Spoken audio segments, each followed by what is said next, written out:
రుణమాఫీ చేసినట్లు మాట్లాడుతున్నారే తప్ప ఎంతమందికి ఇచ్చారనేది లెక్కెందుకు చెప్పడం లేదని మాజీ మంత్రి నిరంజన్ రెడ్డి ప్రశ్నించారు.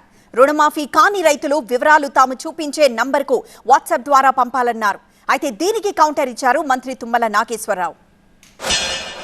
అప్పులకు సంబంధించినటువంటి రైతులు మీవి గనక మాఫీ కాకపోతే, మాఫీ లిస్టులో మీది రాకపోతే మేము ఒక నంబర్ ఇస్తున్నాం, మీకు వాట్సాప్ నంబర్ ఇది.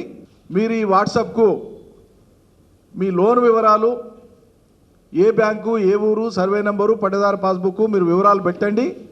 పెట్టడంతో పాటు మీ రిమార్క్స్ రాయండి. అక్కడ ఈ మొత్తం వివరాలను కలిపి మళ్ళీ మేము రాష్ట్ర ప్రభుత్వం వద్ద మాట్లాడతాం, చర్చకు పెడతాం. యథార్థాలు ఏంటో మొత్తం బయట సమాజానికి తీసుకొచ్చి చూపిస్తాం.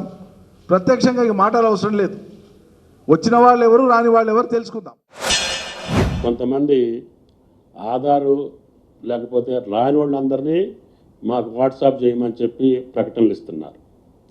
అసలు మీ టైంలో కానటువంటి అప్పు ఏదన్నా ఉంటే వాళ్ళని వాట్సాప్లో మీరు తీసుకొని ఆ అప్పులు తీర్చండి. ముందు మేము తీర్చే కాకపోతే అప్పుడు తెచ్చుకుందరు, కానీ మా ప్రక్రియ పూర్తి కాలేదు.